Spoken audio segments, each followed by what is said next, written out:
old Arn. One day, James had to wait at Edward's station till Edward and his train came in. This made him cross. "Late again!" he shouted. Edward only laughed, and James fumed away.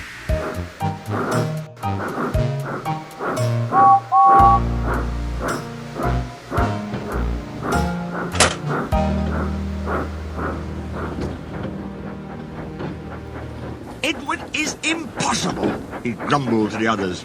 "He clanks about like a lot of old Arn."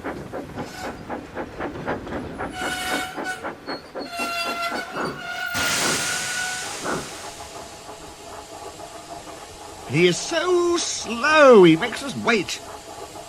Thomas and Percy were indignant. Old Iron? Slow? Why, Edward could beat you in a race any day. "Really?" said James huffily. "I should like to see him do it." One day, James's driver did not feel well when he came to work. I'll manage.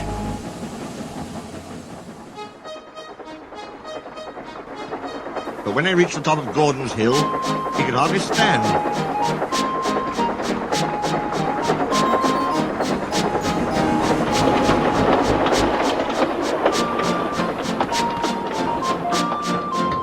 The fireman drove the train to the next station.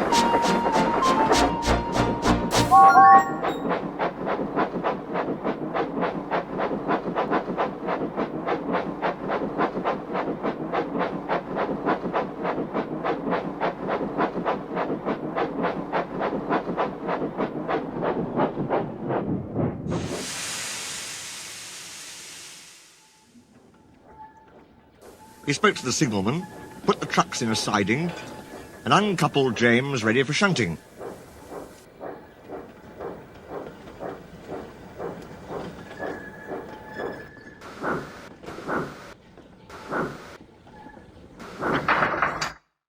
Then he helped the driver over to the station and asked them to look after him and find a relief.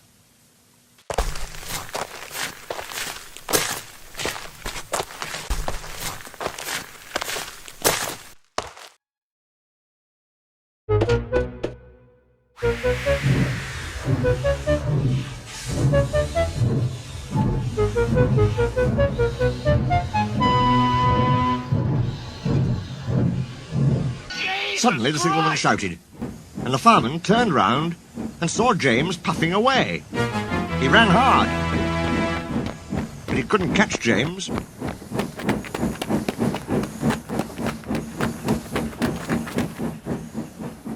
And soon came back to the signal box. The signalman was busy.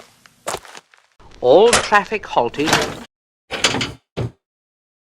Up and down lines are clear for 30 miles and the inspector's coming. The fireman mopped his face. "What happened?" he asked.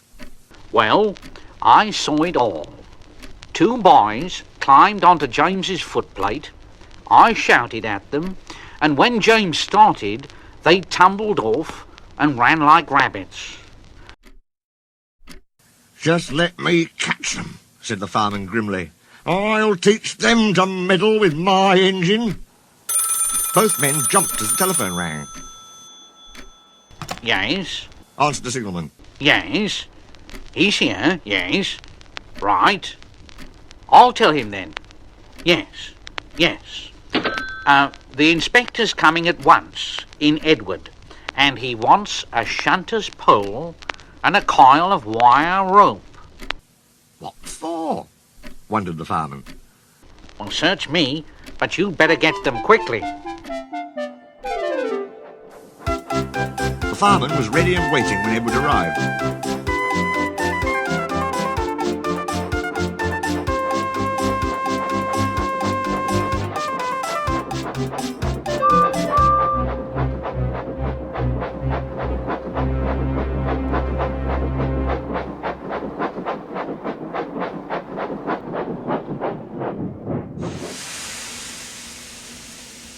The inspector saw the pole and rope.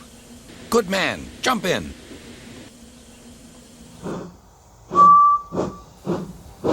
We'll catch him. We'll catch him, puffed Edward.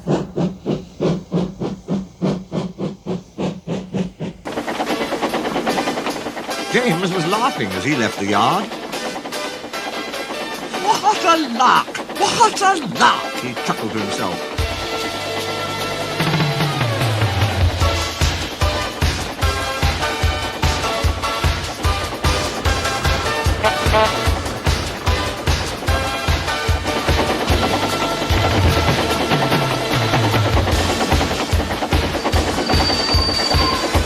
Presently, he missed his driver's hand on the regulator. Then he realised there was no one in his cab. What shall I do? He wailed. I can't stop! Help! Help!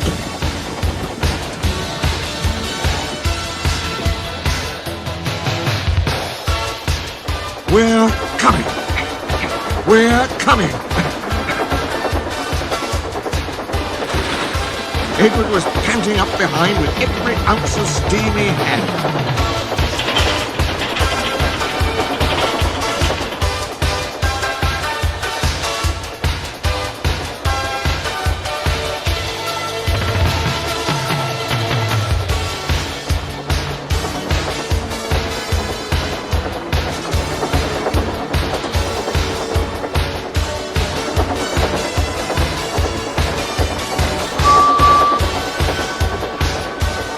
With a great effort, he caught up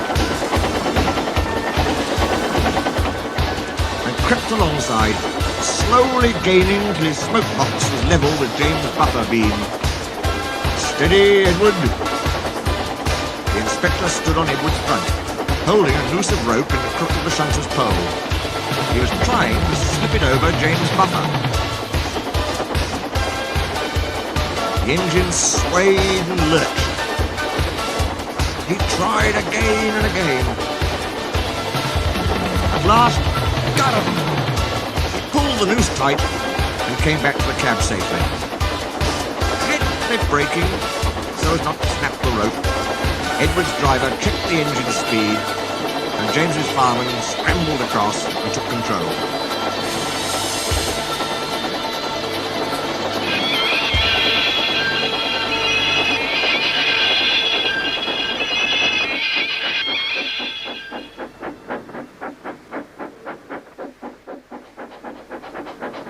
The engines puffed back side by side. So, the old iron caught you after all, chuckled Edward. I'm sorry, whispered James. Thank you for saving me. That's all right. You were splendid, Edward.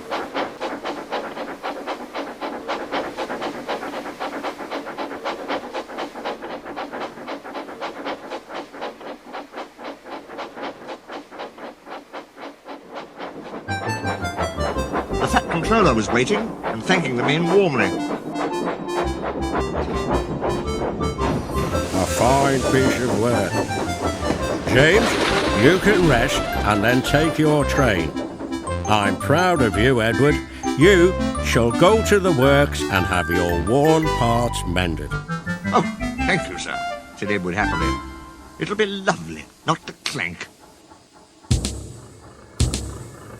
The two naughty boys were soon caught by the police, and their fathers walloped them soundly. They were also forbidden to watch trains till they could be trusted. James's driver soon got well in hospital and is now back at work. James missed him very much, but he missed Edward more.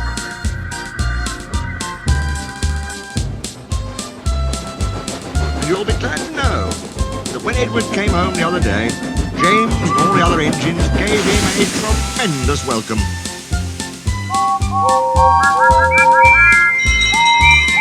The fat controller thinks he'll be